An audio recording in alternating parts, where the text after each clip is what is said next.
time. And your insight, the topic today is modern day management. And you guys have both been around a while. You have very eclectic businesses and you have different practices in some ways, as well as management structures. Can you, Dan Skvarca, start us off talking a little bit about your history? Fantastic. This all started a really long time ago. A chef-driven concept. I'd say it started probably when Alex was 15, washing dishes back in Racine, Wisconsin. At that point, I'd already known him for 7 years of my life. We met when we were about 8. I watched his career progress and these projects taken on over the years. He worked for a lot of different chefs and never really had much of a vision of opening his own restaurant until a friend of his that we grew up with together made it pretty well as a Major League Soccer player and said, "Hey, Alex, I've been going to your restaurants every time I'm in town. You should be doing this for yourself. And if you ever get the opportunity, I'll help you." So there's a real humble approach here. Not a lot of background money to enter anything like this. As a matter of fact, zero. He had a restaurant opportunity back in 2007 that he took on. It was a little neighborhood restaurant on 6th Avenue in Denver. Took over the space. We had friends and family there washing the walls and scraping grease off the side of the ovens. And he opened Fruition Restaurant that year. The first few years, every single day, Alex was there 6 days a week, dinner service only. Really wanted to connect with the neighborhood and provide a really great cultured experience with delicious dining, focus on every single ingredient. He considers it creative comfort food. So it's pretty simple. There's not foams and not a lot of tweezer art on top of the food. It's a real humble approach to the food. And really got a great representation from the neighborhood. Got a lot of repeat clientele, people with standing reservations. Actually, we have a couple of signature dishes that have been on the menu for 11 years now. And the reason is because the neighborhood ultimately said you can't take these off the menu. We do about 10 meals or 10 menus a year. We actually just made our 100th menu because we've been numbering them since 2007. After a couple of years of just busting his rump over there and being there every single day, he wanted to extend the education basis and learn more.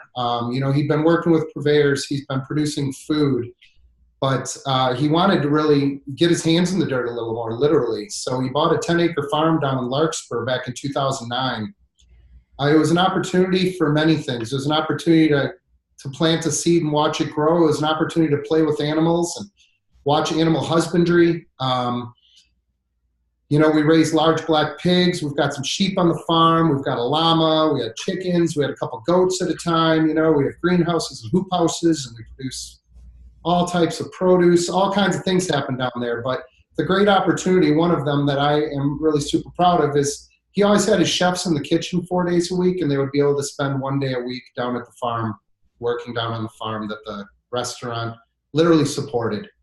Farms, you're never going to make money, but the restaurant did pretty well. It got pretty good representation from people, so he had the opportunity to try to create and do something a little different and not buy everything that he's making. That was a few-year process, but right off the bat, he we live in the land of lamb, and he always found it interesting that when he'd go to restaurants, a lamb dinner would be topped with goat milk feta. And it never made sense. If you go to Europe, there's sheep milk cheeses everywhere. Sheep milk cow cheeses, sheep milk goat cheeses. It's the cheese of royalty. So his sous chef at the time, Jimmy Warren, he's probably been with us for about 8 years, joined this venture with him, and they started Fruition Farms Creamery. It's Colorado's only artisanal sheep creamery, where we make, I think, 5 or 6 sheep milk cheeses, from a fresh cheese to an aged raw milk cheese. We make sheep skyr, which is a really beautiful yogurt. For those of you that don't know a lot about sheep milk, it's much more easily digestible, has 5 times the butter fat of cow's milk. It's delicious. So working down there for a few years, again, things happen pretty slow in our process. I'd known Alex since I was 8 years old. He knew something else would come abound, and we started having a conversation about me joining the team. There was an operational position, somebody to help with human resources, somebody to help with, vendor alignments. And and the landlord relationships, and somebody to look over the bank accounts when it comes down to it. I'm a son of a 32-year retired math teacher, so the numbers became pretty swift. So I literally just picked up QuickBooks and started doing his farm finances. And then a couple of years later, I brought RSI in and I did all the finances for Fruition. And this was all kind of happening with the respect of us opening this larger concept. And the concept that he came up with was a market restaurant combo. It was based on providing a forum to really pay homage to the purveyors and the producers out there that he's worked with for so long. Highlight things from our farm and our creamery. So we opened Mercantile Dining and Provision down at Union Station in 2014. It's a beast. Breakfast, lunch, and dinner every day. We open at 7 a.m. Breakfast is a really European-style breakfast. We make our own viennoiserie, croissants, muffins, scones. We do croque madame on house-made brioche. Lunches are chef-crafted sandwiches where we braise and cure our own meats. Really beautiful salads. And dinner, we have this really great exposed kitchen. You can see everything all the way to the dish pit. So this whole exposed quality of trying to bring out the restaurant into the dining room, teach our cooks even another skill. A lot of cooks in restaurants are stuck in a back room and they're not able to ever work on hospitality. So it gives these people, because they're literally chopping and working right on the expo counter or right on the chef's pass that turns into the chef pass at night. And being in Union Station, it's a real transport hub in Denver. We get a lot of traffic. People ask a lot of questions, and the chefs get to look up and actually turn them on to the things that they're working so hard to do. After a couple of years there, we couldn't make enough croissants to make it past 9 o'clock in a day. So he never thought he'd have a farm, never thought he'd have a restaurant, never thought he'd own a bakery. We bought a building. We created this business called Food Mill. It's a partnership with Keegan Gerhardt and Lisa Bailey, two really amazing pastry chefs who have D-Bar Denver in Denver. And it was an opportunity to work with a colleague that he'd highly respected for some time, and Keegan's approach on sweet and Alex's expertise in savory, putting those together. So we now have a bakery as well that delivers these fresh pastries to Mercantile in our restaurants every day, as well as we have a couple strategic partnerships out there. We deliver to 7 Whole Foods markets, and we have a wholesale because once again, the restaurant can't just support that. So we have to look outside and try to find another area for revenue. One thing that I find really unique about what we do is all of these concepts, there isn't 2 of one. They're all very, very unique. They're all different. They all provide a different resource to our restaurants, and they provide a different educational base to our staff. It gives people an opportunity to, one of our employees, if they're interested in learning viennoiserie, they could go over to the bakery and work with them. If they wanted to get down and put their hands in curd, they could go make some ricotta down at the farm. The restaurant business is tough work. These people come in every day and hammer it. And this is an opportunity for them to expand their mind a little bit and maybe develop another passion. Then you're not hiring a server that's just there to serve, or a cook that's just there to be a line cook. And also all these businesses kind of help support each other in a way, because they all provide different things to each other. That's a great evolution. That's a great story. And again, because I've worked with you personally for so long, congratulations on the James Beard. I was dancing around my kitchen Monday night. Thank you. Could not have been more excited for you and Alex. All righty. So maybe we have the same question. We'll go to Josh, give us a little bit of background and history on the Rio Group. Sure. Thanks, Dan. Love hearing about Fruition and Mercantile and your side projects. It's super interesting, and we're big fans. The Rio, not a totally different beginning, started out in 1986, 3 friends from Houston, Texas, 2 of which were twin brothers, and their best friend who grew up together find themselves in Fort Collins, Colorado, and really missing the home cooking they grew up with, which is Houston-style Tex-Mex cuisine. They had a girlfriend who was willing to let them max out her credit card, and they found a little spot on College Avenue in Fort Collins, opened spent everything on that credit card, opened, and thankfully had a very good margarita recipe and kind of instant success and notoriety. Fort Collins was definitely hankering for some Tex-Mex in 1986. We're able to pay her back and open the second Rio in Boulder in 1989, 3 years later. We opened another Rio in 1996, so you can see a 7-year gap. The Rio is, Colorado company. It's been grown slowly and very deliberately over the years, and then opened up the Denver Rio, which is in Lodo in 1999. At that point, the twin brothers, the two founding partners, decided they kind of had, had their fill, wanted to explore some other things in life. And they sold to their other founding partner, Pat McGochran, and Pat became the sole owner of the Rio at that point. Pat continues to be our owner.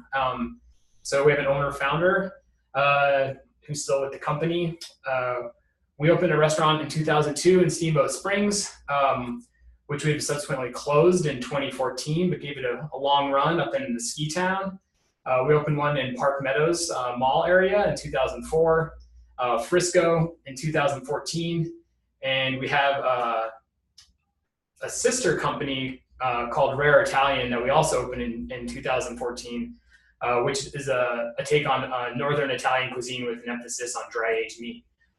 So we are kind of the same as the Fruition Mercantile group, in the sense that we found something we loved, kind of kept at it, and we've kind of grown up into this 32-year-old mature restaurant group. And along the ways, we've had our trials and tribulations, and we've had big changes. So we found a way to do things over the years, and looking forward to kind of sharing that with the group. Myself, I started in 2002 as a busser at the Boulder Rio, and I've been a manager, a general manager, kind of an operations specialist, and had the opportunity to become the controller title about 4.5 years ago.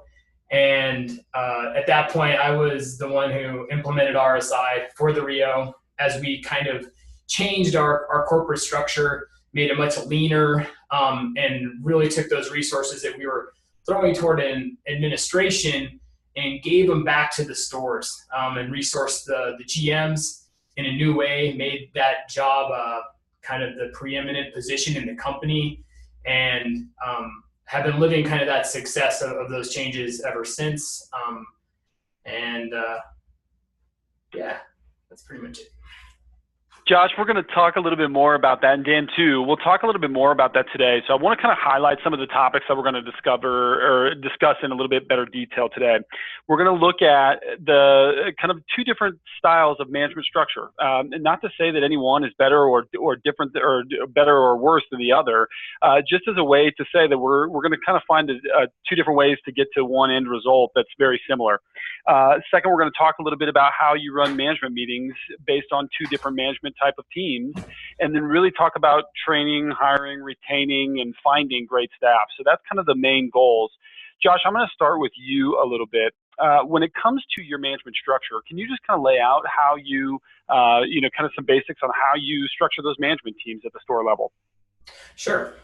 So under the leadership of our CEO, Jason Barrett, who came on about 8 years ago, we took kind of a hard look at our management structure, and starting with the headquarters specifically. We used to have a very large corporate headquarters with 5 full-time HR people, an accounting team of 3 people, 2 full-time IT people, and so when we made this conscious effort, we really elevated the GM position and said that's everything kind of lives and dies with the GM.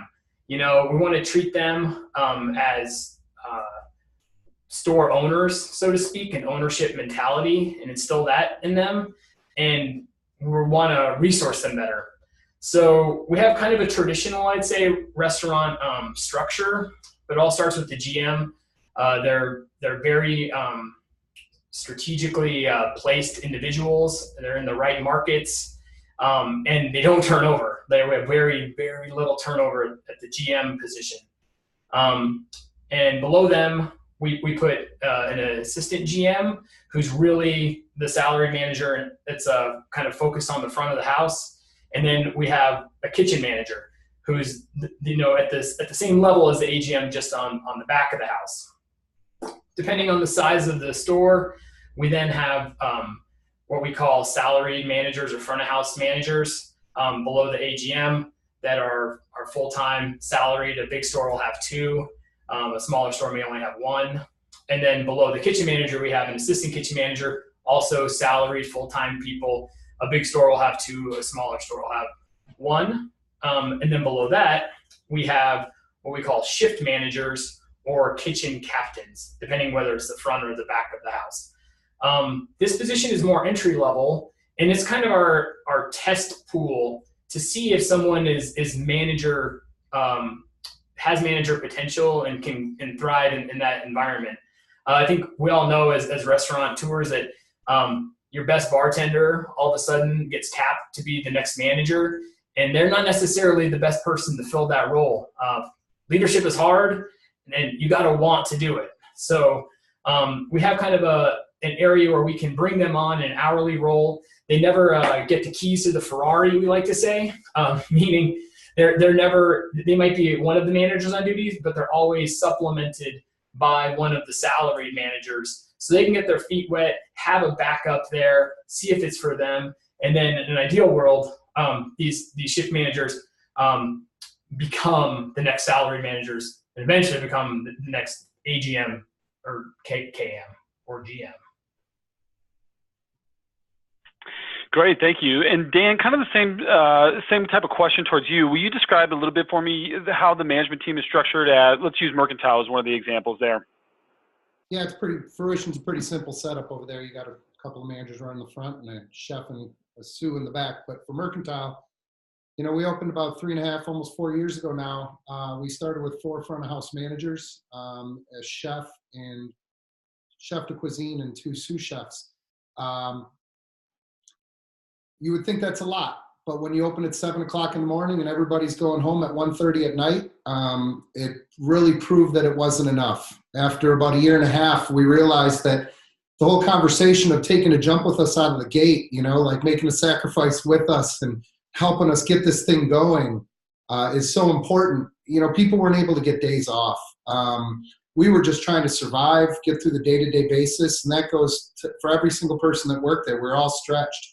Our cost of goods sold and our expenses were all quite high because everybody had to wear so many hats. 4 managers to cover a 16, 17-hour day period when you're doing a couple hundred dinners at night and a few hundred lunches, it's quite an ask. So we had to think of a way to do things better, and we had to invest ultimately. We currently have, if you take our 2 bar leaders and consider them into our leadership team, we have a group of a management team over there of probably about 13 or 14 people now. We added 1 sous, but part of this investment in bringing on this additional payroll, it was also to try to define people's job responsibilities based on their passions and what they were skilled at. We were asking people to wear less hats. We don't actually have a general manager. We don't have anybody with that title. We have a service director. We've got an assistant manager who's a SOM. We have a wine director. We have a beer director. We've got a bar director. We've got a leader over in our coffee program. We've got a market director who's a cheese curator. So we kind of put people into their wheelhouse. And the only way we were going to be able to pay for that and make sense was to essentially establish some programs to bring down the cost of goods sold in each of those categories and align them with an individual member's responsibility. Oh, okay. So on that topic, I'm just listening to how much leadership you have within the restaurant. What's a manager meeting look like? How do you define who's responsible for the goals, especially around cost of goods? How does everybody get to say, what's the frequency of your meeting look like? How does that go? Yeah, well, we run manager meetings offsite at our bakery. We have a little office over there.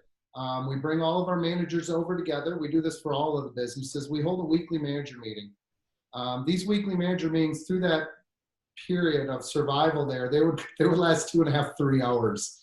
And we've gotten them down to a good hour and a half now. But what our manager meeting bases on, we end it with a little round table where everybody has 2 or 3 minutes to highlight an employee's great things they're doing at work, or an accomplishment even that they're having outside of work. Discuss a management technique that might have to be used in a correction with something that's happening with our team. But 90% of our meeting is based on culture.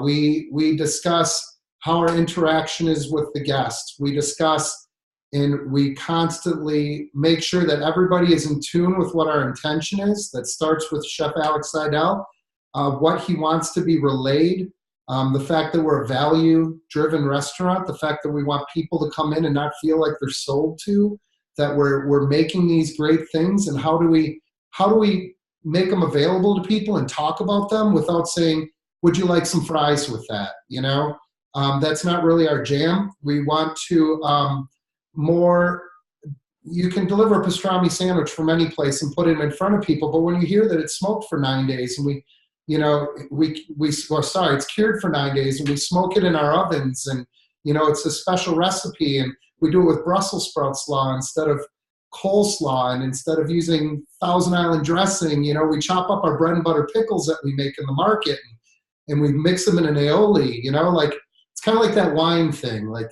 I'm not a great wine drinker, but somebody gives me a glass and they tell me it's going to taste like blackberries and river water. It's going to taste like blackberries and river water. I wouldn't have picked that up, So the essence of what we do and the support of the drive of our team and the production in the back of the house, it's really important that our front of the house can translate those things to the guest. I'd say that's number one. And number two is literally hospitality begins within. We can't expect people to come in and be hospitable to our guests unless we literally start being hospitable to each other. We took the word staff out of our language. We took the word employee out of our language. We use team. We use family. I really think that, well, I'm the HR guy. I'm honored to say that I have an opportunity to represent that to our team at least a couple days a week. Represent the fact that I appreciate them as part of my family and I'm there to help them. We have 3 owners that are all available by cell phone any day of the week. I actually don't even call us owners. We're operators. We're in the restaurants every single day and working in the restaurants with people to help making sure that the train stays on the tracks. Financially, my other responsibility, Alex always felt like we set up the business correctly. And if we stick to these intentions, and if we provide this great level of hospitality to people, and if the kitchen folks and our team in the kitchen are truly trying to utilize this great product and truly caring for what they do in the back of the house, the financials will make sense because the business was set up for it to make sense. So I am in charge of the financial. I do throw little red flags up every now and then. If I see something askew, if I see the AP isn't being caught up, thank God for RSI. A little shout out to you guys. I know that's not what this is about, but before you guys, I would find out my financial 3 or 4 months after it happened. Generally by Wednesday or Thursday the next week, I can see what happened and I can ask the person, what's going on? Why is this elevated? Why is our cost of goods so good? If you want to stay on track, we need consistency. So it's individual conversations with people pertaining to their individual responsibility. And then once a quarter, we spend 30 minutes and we break down the P&L in front of everybody. But all of our managers have access to RSI. All of our managers do the invoicing and the receiving of goods. They all have exposures to the things they're purchasing and the impacts that it has on our financial. It's an opportunity to take a cook and build the next great young chef, or take a front of house manager and possibly build an amazing GM that could run this restaurant in a general manager style where they're with everybody. But we haven't found that place for us yet because honestly, the day-to-day basis is just too damn demanding to try to have somebody oversee all of those things. So we kind of separate the responsibility, and our manager meetings are seriously just about caring for the business and making sure we're staying on track with our culture and approach. It's really cool, and it does absolutely shine. If everyone's ever been to Mercantile, it does come through in that way. Josh, you mentioned something a little bit ago about how the management, so the general manager, really becomes a true business owner. That you kind of cohesively as an executive team made a decision to kind of put the resources back in the general manager's hands. How does their role then, and maybe the subsequent roles beneath them, how do their management meeting structures go? How do those meetings happen, and who leads those, and how do they help delegate tasks and look forward as they're running their businesses at the general manager level? Yeah, absolutely. A little bit different. So we have a weekly. The executive team at the Rio is very small. The CEO, the COO, myself, and the director of food and bev, and our facilities director sit down every Thursday, and we look at the financials every week and kind of gauge how we're doing every week. After this weekly fiscal meeting, we have a standing GM meeting, which is like a webinar-based meeting platform where the GMs call in, and every time they call in, we have a different topic of discussion that's geared toward their development as this owner-operator GM style. It might be about facilities. It might be based on marketing. It might be culture, like Dan was saying. It might be HR, and they do all the hiring and firing at their stores, so they really need a lot of HR guidance from headquarters from time to time. It's food and beverage a lot of the times. But every time that we meet with them, we ask them to tell us how did their store do financially for the week. And it might be the week and the period, it might be year to date, but that last week, we kind of expect them to have prepared the day before and tell us how is their store doing. Was it up or down compared to what they predicted? If their food cost was high, why? What have you done to look into it?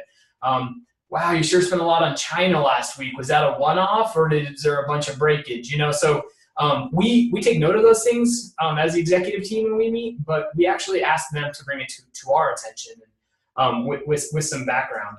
I really feel like that's that expectation really has matured them as a team, because it's really only something we've been doing since we've been with RSI, which is for 4.5 years. Before that, same thing as Dan was saying, we may have gotten the financials 2 weeks after the period ended. So all of a sudden now we're 6 weeks behind when the anomaly may have occurred. And we had some backup systems that sort of alerted us, but we didn't see a true blue financial until much later than the period end. So it's really helped us become very much more disciplined fiscally. So we have this weekly meeting. It's a standing meeting. If the GM's not there, the AGM sits in for him or one of their other salary managers. And from that, whether we're talking about something marketing related or food and bev related, the GM's responsibility is to take that and have a meeting with their management team. That occurs weekly in some of the Rios, or once every 2 weeks, kind of depending on the time of year, what's going on, what their hiring needs are. A typical manager meeting in the Rio is led by the GM. All the managers below the GM are asked to contribute as well and bring something to the table. Most of them have an area of focus, whether it's they're in charge of training, or they're in charge of the server department, the bar department, the kitchen revenue center, what have you. Safety is another big one. And they have their own meeting, typically without any oversight from headquarters.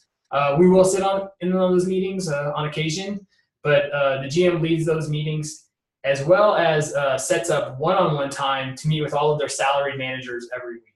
So it's kind of a lot for the GMs to do in terms of meetings and administration. So we do free them up quite a bit to get these tasks done. So they're not always the manager on duty when they're in their restaurant. They may be there specifically for administration to get all these tasks accomplished. couple of the key takeaways that I've seen so far then, even from, relatively different concepts, that regular meeting time where whatever it is, whatever those goals are, to kind of get that planning going is so important. And in some cases, even having multiple meetings each week, that regular meeting time to get the key things communicated is so important, regardless of concept. I also have learned that Dan Skvarca may need some assistance from Michele and I on how to drink wine, and 5% or 5 times the butter fat in sheep's milk compared to cow's milk. I'm learning today, so this is great. Yeah, we got you on the wine thing for sure. Mm-hmm. All right. So yeah, one of the things you said earlier, Josh, that I really liked is about how you kind of have that shift supervisor or shift manager almost as a test to see, is this a correct person? Are they ready to be promoted? And I loved what you said about just because they're the best bartender doesn't necessarily mean they're going to be the best bar leader or front of the house leader. Mm-hmm. So Dan, in relation to those statements, and I know if I asked everybody if you would prefer to hire leadership from outside versus promote internally, everybody would say that they would prefer to promote internally. But can you talk about maybe some challenges, some successes you've had, both in internal promotion and from, what resources you used when you did look outside? Fantastic. I would say when it comes down to it, we would hope to not have to promote, because we would hope that our leadership team would always be there. But again, there's other opportunities. Alex doesn't create concepts to recreate concepts. The reason Mercantile was opened was because he had Chef Matt Vaughter as his sous chef over at Fruition for 6 years. Matt was like, "Hey, chef, I think I need to go learn from somebody else." And Alex said to him, "Hey, stick around. I'll create an opportunity for you." And at 30 years old, he might have been just 31, he was a partner at Mercantile Dining and Provision, and he runs our kitchen over there, and he's a boss. So, shout out to Matt as well. And a new father. Yes. He had to leave the morning of James Beard Award and catch a flight at 6 a.m. to get home 4 hours before his wife had a baby. So their baby number 2, his name's Blaze Vaughter. He's now my new favorite person in the world, and I can't wait to meet him. But on a side note here, we're talking about opportunities for growth. Over at Fruition, we started with a staff of 20 people. And when Alex had his 10-year anniversary, there was still 5 original employees, one that had been there like 2 weeks after opening that unfortunately just moved to Minnesota. Alex's assistant and our PR representative and social media representative started with him as a server at Fruition, Charlene Seckler. His cheesemaker, he started 7 years ago as a sous chef. He's got 2 servers at Fruition still and a pool of 7 servers that opened the restaurant with them 11 years ago. So we do provide every opportunity to help people grow in their craft. I think one of the big things is, though, if you saw a couple of these people that started in this one role wasn't necessarily the right role for them, like Josh was saying. We've got a sous chef that turned into a cheesemaker. We've got a server that was our market manager and then went back to a server. They evolve, and it's really important to stay connected to your family, right? And try to ask them a little more about what their interests are outside of work, what they really do, what their true passions are on their day-to-day basis. If they're telling you it's all work, they're not telling you the truth. There's other things out there. So if you can help engage them in that and help push that, it might help them in your organization or outside of your organization, but they're still advancing professionally, which is so incredibly important. We do look within. We have a couple of servers that are now working PMs at Mercantile, amongst servers that one of them we got from Starbucks, and she worked in our market. And now I believe she's going for a certified wine exam, and she's a dinner server working amongst people that are generally, I'd say the average of the server in our dining room at Mercantile have probably been in fine dining service for 12 years. Ooh, I just said the word, fine dining service. We don't like to use the word fine dining service, but they're incredible servers, and we're really proud of them. So I guess that would probably be considered the upper echelon of service. So in my bad, that's, but yeah, we really want to engage our team, find out what they're doing, and support them any way possible. And sometimes it literally is creating a position for them. Josh, I want to kind of get a little bit more of that. I want to call it a divestment because you were just kind of reinvesting from an administrative perspective in that kind of corporate office level or back into the stores and then that general management level. What kind of change did you see organizationally? How did that happen? What were the tools that you used to get there? Talk me through that if you don't mind a little bit. Yeah, it was really interesting. When I was a young manager, and I've been in the company for 16 years. I'm kind of like, we have some old employees too. Like I'm kind of like middle aged for a Rio employee. Lot of been here longer than me. But basically the headquarters was very much like, hey, you run the restaurant. Don't worry about the finances. We'll review those with you periodically. We just want you to run a good shift and kind of don't worry about certain things. And that change of saying like, hey, we kind of want you to worry about everything. Like you're at the GM, you're the business owner. We know there's 1,000 things to worry about. Jason, our CEO, has a saying that it's not about doing one thing 100% better. It's about doing 100 things 1% better. We definitely try to kind of instill that mentality in them. But what we found is that their awareness just increased exponentially, right? They all of a sudden, they took that challenge of like, hey, we want you to worry about service and hospitality and hiring and training and the financials, and every line on your P&L.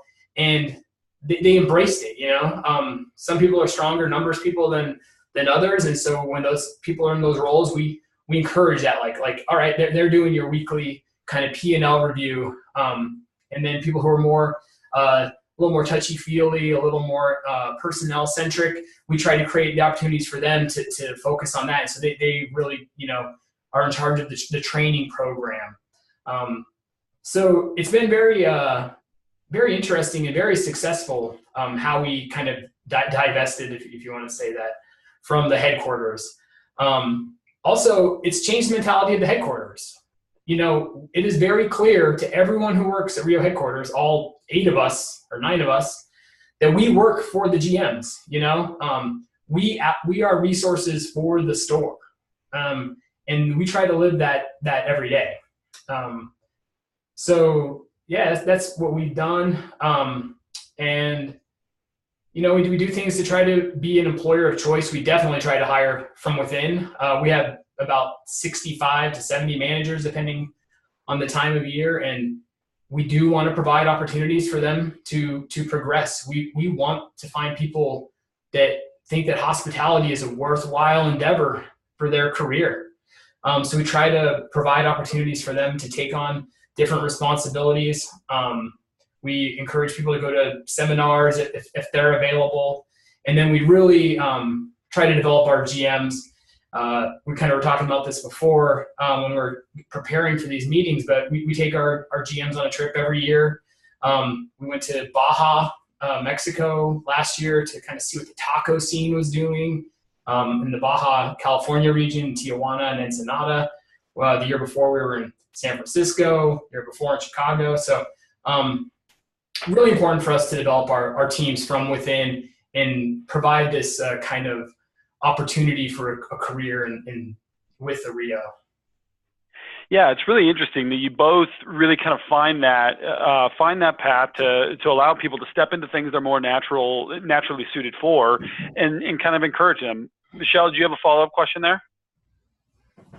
Yeah, I was just thinking about what I know about you guys, and I know compensation is kind of the elephant in the room. We're not going to put you on the spot and talk to you about how you stay competitive from a salary perspective or a wage perspective, but I know you both employ some strategic incentive planning. Those words don't necessarily go together very well, but you know what I mean, talking about offering incentives to your employees that are a little outside the box that gives them the benefit of developing their restaurant knowledge or skill, but yet builds culture and is fun.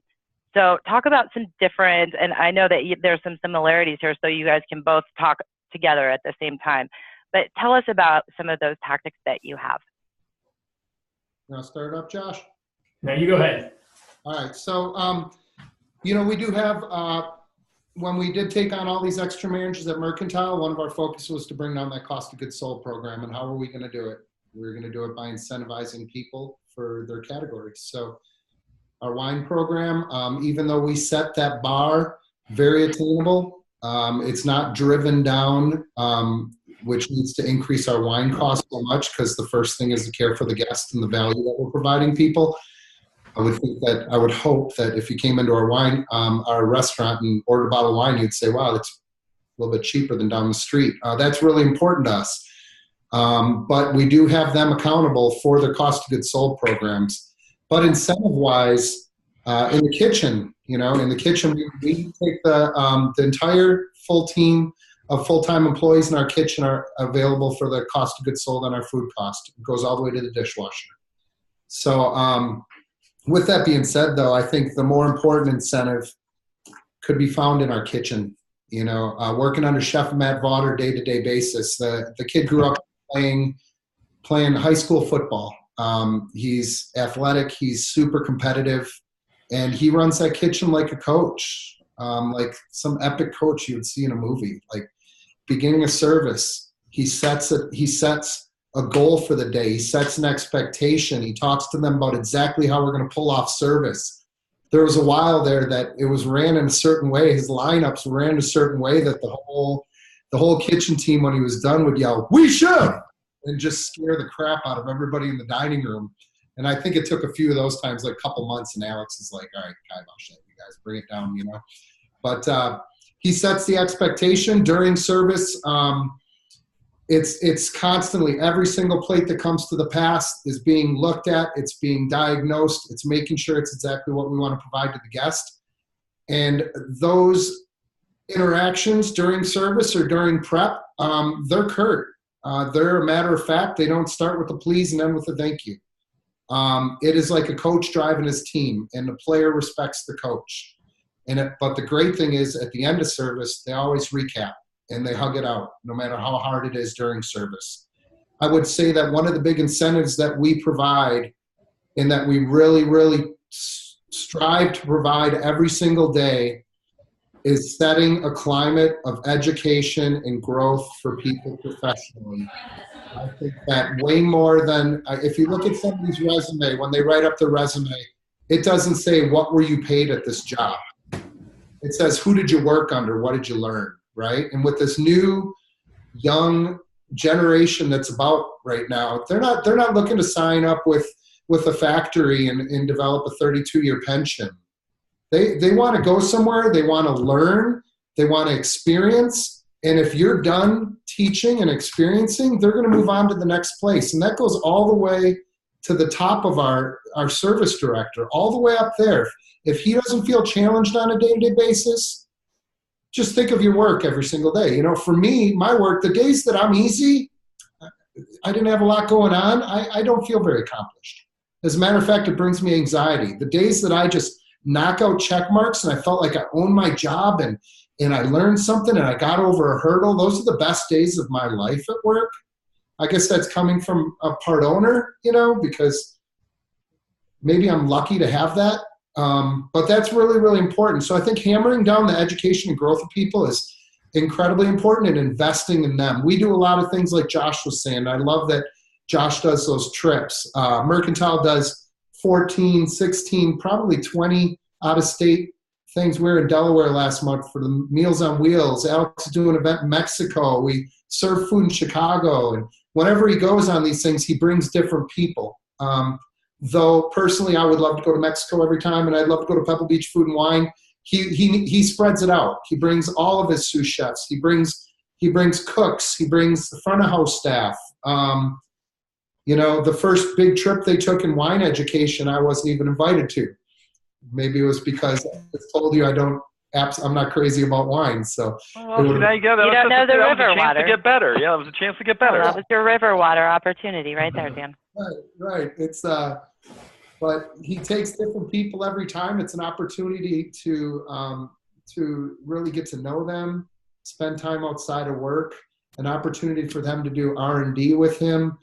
They come back and present what they learned at lineups. So they talk about their experience. We've had a couple of shifts at our restaurant that have come out of these trips. So that's a really great tool as well. That takes time. I think a lot of the great core values you can put into raise an incredible team of committed people is it's kind of that hard love mentality that you have to have as a parent, right? Like your kid's not sleeping at night, bringing them into bed with you every night's not going to solve any problem.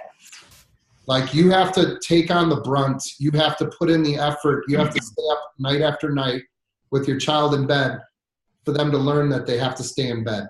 And so it's a sacrifice that you make as a leader. And a lot of that sacrifice takes a lot of investment. And I don't feel like a lot of that investment is monetary. It's all in effort and energy. And going home at the end of the day and thinking, what did you do? And if you were a good resource to your team, I love, Josh, how you talked about how your office is a resource for your GM. I struggle with that every single day, asking myself how I could be a better resource to my team, how I could give them more visibility to things that are important to them, how I could better support them on their day-to-day. And that's our greatest responsibility as leaders, is we have to lead, right? Absolutely. I love it. It's interesting to me that you both, well, it's not interesting, it's evident that your passion for creating this opportunity for accountability to exist in a way that is not, it's not parental like just making a rule, it's parental in that you care about the individuals. And so I'm going to create this opportunity for accountability through education. I'm going to teach you, I'm going to meet you halfway, you meet me the other half in terms of giving you opportunity to grow your career and quit looking at it as a service job, look at it as a really honest way to go make a living and have fun doing it. And so that starts with both of you at the top. And I love that it's clearly impactful all the way through. I know we're kind of wrapping and I don't want to cut anybody out. So Dave, Michele, are there any last questions before, or anything that you wanted to touch into out of these, out of the panel before I transition over to Q&A? No, I think we could probably talk to, I think we could talk to these guys for a couple more hours. So let's see what questions we have. Right on, right on. Thank you, panelists. We'll get to that in a sec. Let me open up this Q&A business. I got the first one, Danny. I'll take it. Yeah, go for it. Dan, or Josh, actually, I'm going to kick this one to you. Shifts in your management roles, how has that affected the employee retention at all? And if so, how? Yeah, change is hard. When the changes were made, there's a little bit of teaching some old dogs and new tricks, or adapting or going by the wayside a little bit. But it's helped employee retention in the place we've gotten to. We have very fair compensation. It's something that's taken very seriously. It's the emotional side with the culture and that piece, but it's also making sure that people can make enough money in the tough markets that we're in, being in Boulder and Denver and Fort Collins, and the cost of living being driven up so quickly. We are constantly looking at that and how can we be not only the employer of choice because we offer this experience, we offer this culture, but also do we compensate them appropriately? We also have a very generous bonus structure. Approximately 20% of a manager's salary comes from bonuses. They have the potential to make 20% of their salary as bonus. And then we structure that bonus so that part of it is qualitative. So are they adhering to our core values? And then the other part being just the performance fiscally of the restaurant in combination of how are they perceived from the outside? We all kind of cringe at Yelp reviews and Google reviews and are they fair and whatever. But the customer has a say in this, so that is part of their bonus. And really we reward them for replying to a review, good or bad.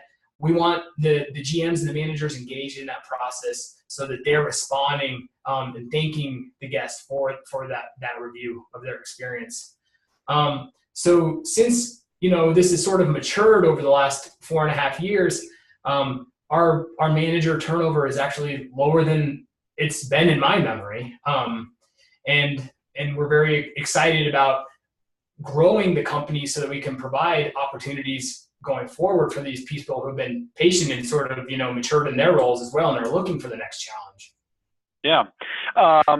So retention in the long run, probably in the short term, maybe had some effect on the employee retention, maybe lost some few, but that commitment to what you were doing and making those changes, that investment was seen by the people who were ready to step into those roles.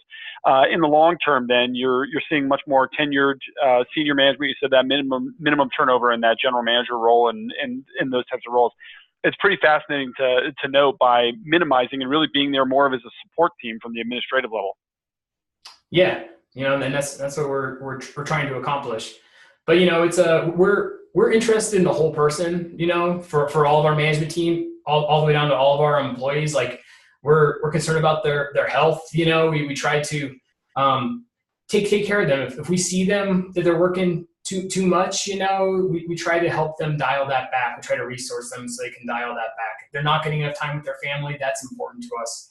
If they're not taking care of their health, like we're living in a culture that's really driven on lack of sleep, cigarettes and booze kind of a thing. Like, how can we allocate some resources to help them if that's the issue also, so we're interested in taking care of our folks to keep them around and or to provide the opportunity for them to go somewhere else and be a great manager. Awesome. Thanks for sharing. All right. I have another question. I'll put this out to both of you because I'd really like to hear the answer from both of you. If you asked your managers what single thing they like the most and least about their job, what would they say?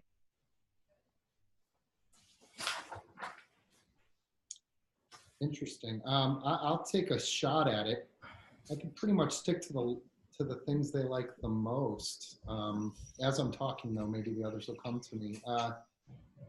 I would say it's an opportunity to work in their craft.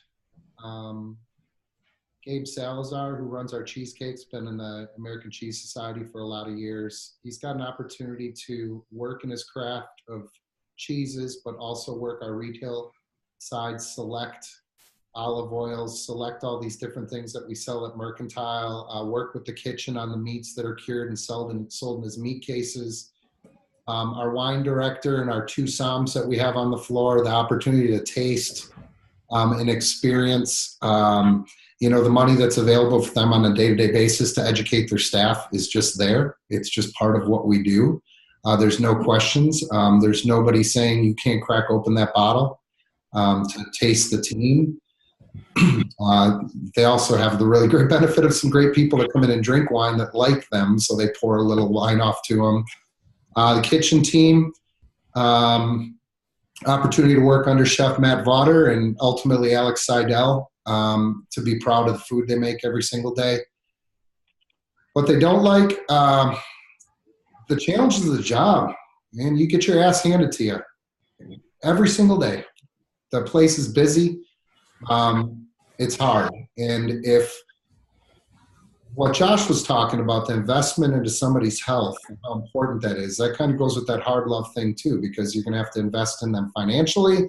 You're going to have to give them more resources, then they can take a step back, all of that. If you don't really put the efforts into making sure people are getting a good night's sleep before they come into work the next day, there's a reason they're going to hate their job that day. So, but there's a saying out there that, you want to hire somebody that wants to be busy, the employee that's up front or the cook in the back that is saying, man, this place is far too busy. It's like, well, where do you want to work?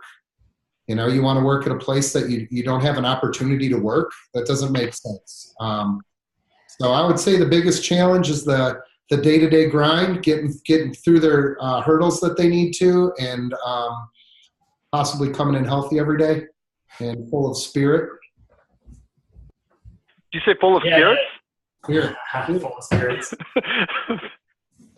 Yeah, our team's definitely the thing they love the most about coming to work, I would say, is to hang out with one another. They are teams, right? They're Team Rio. They they take care of each other. It's always really inspiring to see it. They're super social groups, and they're all in that time of their life too, you know, where these friendships they're making are lifelong friendships a lot of times. And it's really cool to see it. I know that that's what most of them probably look forward to when they're coming in for their daily shift.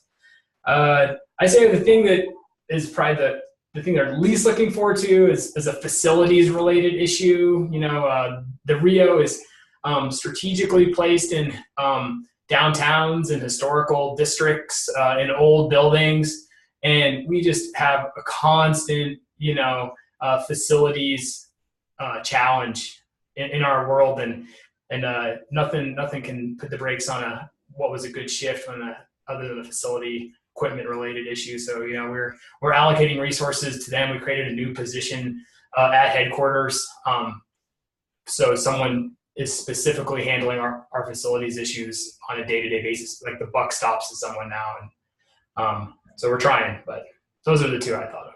That's a great point there, Josh. And I wonder when you speak of these friendships and opportunity for them to hang out with each other, that's also evolved a lot in the last 15 to 20 years in the restaurant business, right? Yeah. We've got a couple of marriages out of Mercantile, and it's only been there 3.5 years. Yeah. You kind of want to slap them on their hand and be like, hey, man, but when people are spending 40, 50 hours there a week, they spend more time there than home. And you almost have to embrace that as well. Yeah, we'll find a way, Dan.